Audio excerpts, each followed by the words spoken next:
Assalamualaikum warahmatullahi wabarakatuh. Sebelumnya izin perkenalkan diri, nama saya Yulis Diagantina dengan NIM akhir 081 dari kelas B.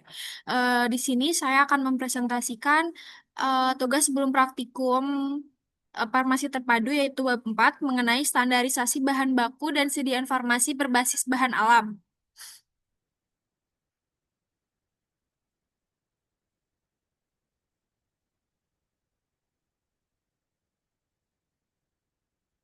Eh, Materi ini sangat penting karena kualitas bahan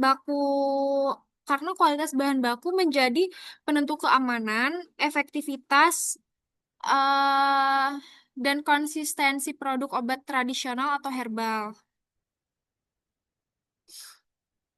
Parameter yang pertama ada parameter mutu bahan baku. Menurut Farmakope Indonesia, parameter untuk menguji mutu bahan baku yaitu organoleptik, keseragaman bobot, waktu hancur, volume terpindahkan, cemaran mikroba dan logam berat, uji khasiat dan toksisitas.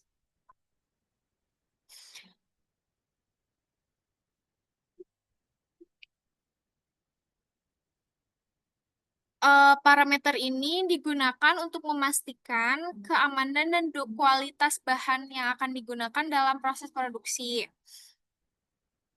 Lalu ada metode analisis kimia. Menurut Pharmacope Herbal Indonesia, analisis kimia yang umum digunakan untuk menganalisis bahan baku diantaranya yang pertama ada analisis kualitatif, yaitu digunakan untuk mengetahui jenis atau keberadaan senyawa kimia tertentu dalam simplisia atau ekstrak tanpa menentukan jumlahnya. Lalu yang kedua ada analisis kuantitatif, yaitu uji ini digunakan untuk menentukan kadar atau jumlah senyawa aktif tertentu dalam bahan herbal. Lalu di sini ada beberapa contoh analisis kualitatif yang akan saya jelaskan. Yang pertama, uji organoleptik.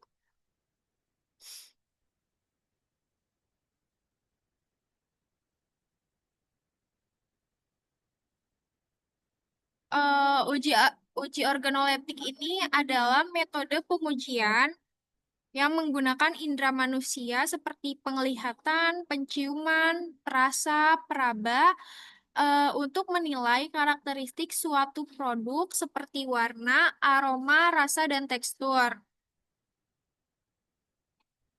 Lalu ada uji alkaloid.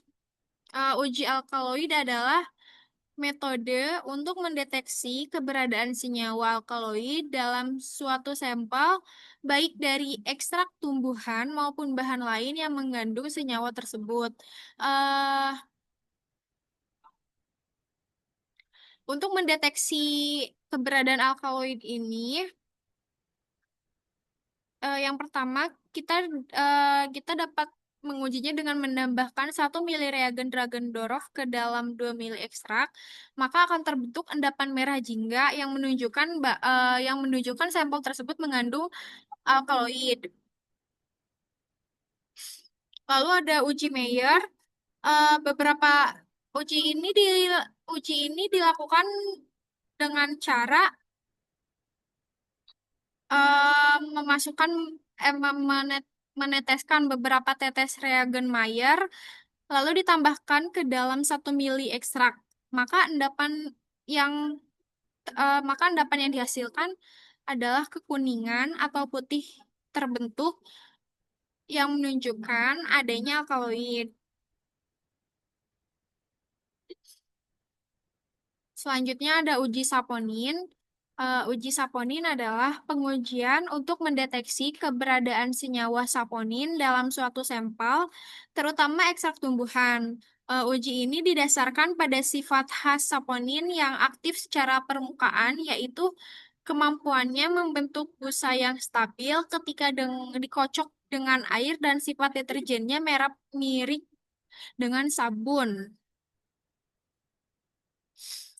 Lalu ada uji tanin. Uji tanin adalah pengujian untuk mendeteksi keberadaan atau mengukur kadar tanin dalam suatu sampel seperti bahan makanan atau tanaman. Lalu ada uji flavonoid. Uji flavonoid adalah suatu metode analisis untuk mendeteksi keberadaan senyawa flavonoid dalam suatu ekstrak atau sampel tanaman.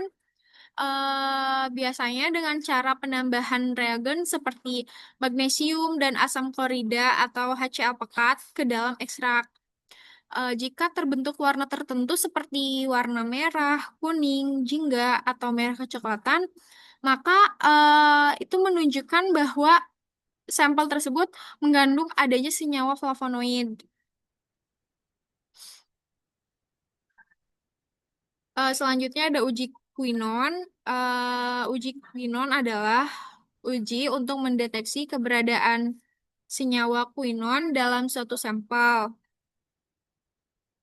Metode umumnya melibatkan pelarutan sampel dalam pelarut yang sesuai, kemudian penambahan larutan basa seperti natrium hidroksida atau NaOH atau kalium hidroksida atau KOH.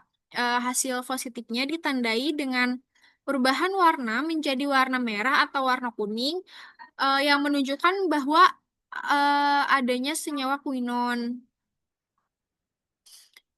Lalu ada spektrofotometri UV visible, ultraviolet, spektrofotometri UV visible, ultraviolet atau ultraviolet visible. Spektrofotometri UV visible ini adalah metode analisis kuantitatif dan kualitatif yang mengukur serapan cahaya oleh suatu senyawa pada panjang gelombang sinar ultraviolet 200 sampai 400 nm dan cahaya tampak 400 sampai 800 nm. Metode ini digunakan untuk menentukan konsentrasi senyawa berdasarkan banyaknya cahaya yang diserap oleh molekul dalam larutan. Lalu ada uji steroid.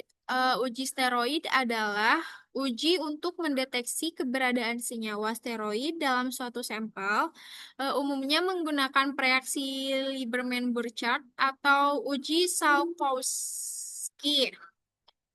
Hasil positif pada uji ini ditunjukkan dengan terbentuknya perubahan warna menjadi biru atau hijau, atau lapisan cincin merah kebiruan, hingga merah ceri dengan fluoresensi hijau pada uji Salkowski yang menandakan adanya senyawa steroid. Selanjutnya ada KCKT. Eh, KCKT atau kromatografi cair kinerja tinggi adalah metode analisis kimia yang digunakan untuk memisahkan, mengidentifikasi, dan menentukan kadar senyawa dalam suatu campuran menggunakan menggunakan fase gerak cair bertekanan tinggi. Lalu ada kromatografi gas. Kromatografi gas adalah metode pemisahan dan analisis senyawa yang menguap atau volatil tanpa terurai pada suhu tinggi. Selanjutnya ada standarisasi bahan berdasarkan Farmakope Herbal Indonesia. Eh,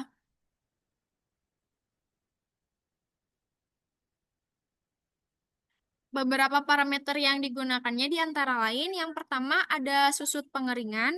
Eh, Prinsip pada pengujian susut pengeringan ini adalah mengukur kehilangan bobot akibat penguapan air. Metode yang digunakan menurut Farmakope Herbal Indonesia adalah pengeringan sampel dalam oven sehingga mencapai bobot tetap. Kemudian parameter yang diamati dalam metode ini adalah persentase kehilangan bobot terhadap bobot awal. Lalu ada kadar air. Metode yang dapat digunakan dalam kadar air ini menurut Farmakope Herbal Indonesia adalah metode aziotrop dan metode gravimetri. Prinsip pengujian kadar air yaitu mengukur jumlah air yang terkandung dalam bahan dengan memisahkan atau menguapkan air, kemudian parameter yang diamati dalam ke kadar air ini yaitu presentasi kadar airnya. Selanjutnya ada kadar sari. Metode pengujian kadar sari menggunakan metode maserasi atau reflux dengan pelarut. Eh, Pelarutnya bisa menggunakan air atau etanol. Prinsip dari pengujian kadar sari adalah melarutkan senyawa kecil dalam pelarut untuk menentukan banyaknya senyawa larut. Parameter yang diamati adalah kadar sari, yaitu persentase ekstrak yang larut dalam pelarut tertentu. Lalu ada kadar abu total. Hmm, Metode yang biasa digunakan dalam pengujian kadar abu total adalah penggabungan dalam tanur pada suhu kurang lebih 600 derajat Celcius hingga bobot tetap. Prinsip dari pengujian kadar abu total adalah bahan dipanaskan pada suhu di mana senyawa organik dan turunannya terdestruksi dan menguap sehingga tinggal unsur mineral dan anorganik. Parameter yang diamati dalam kadar abu total ini adalah persentase sisa abu terhadap bobot awal atau persen abu total. Selanjutnya ada KLT atau kromatografi lapis tipis. Memiliki metode pengujian pemisahan sampel pada plat silika dengan fase gerak tertentu. Hasil dapat diamati di bawah sinar UV atau disemprot dengan reaksi khusus dan fase gerak. Parameter yang diamati adalah pola kromatografi, yaitu RF dan warna bercak. Prinsip KLT adalah pemisahan berdasarkan kepolaran dan afinitas senyawa terhadap fase diam bercak. Selanjutnya ada kadar kandungan minyak atsiri. Untuk menghitung kadar kandungan minyak atsiri dapat menggunakan metode pengujian destilasi. Metode pengujian destilasi uap. Prinsipnya adalah menguapkan minyak atsiri dengan uap air, kemudian mengumpulkannya dan mengukur volumenya. Parameter yang diamati adalah volume atau persen minyak atsiri persen Pi per B yang dihasilkan dari simplisia. Lalu ada kadar flavonoid total.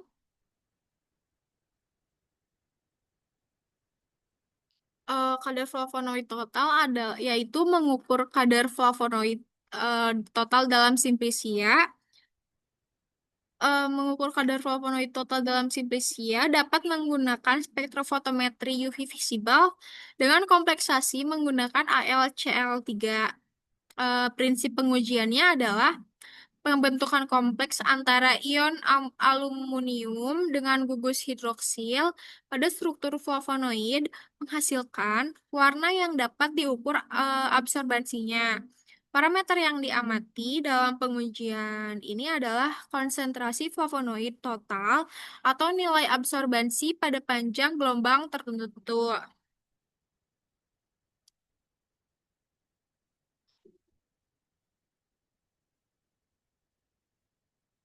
eh Demikian penjelasan mengenai standarisasi bahan baku dan sediaan farmasi berbasis bahan alam, mulai dari parameter mutu, metode analisis kimia, hingga contoh uji standar menurut Farmakope Herbal Indonesia.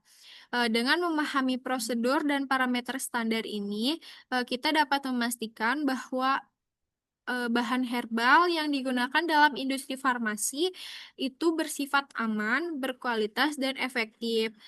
Terima kasih atas perhatiannya. Wassalamualaikum warahmatullahi wabarakatuh.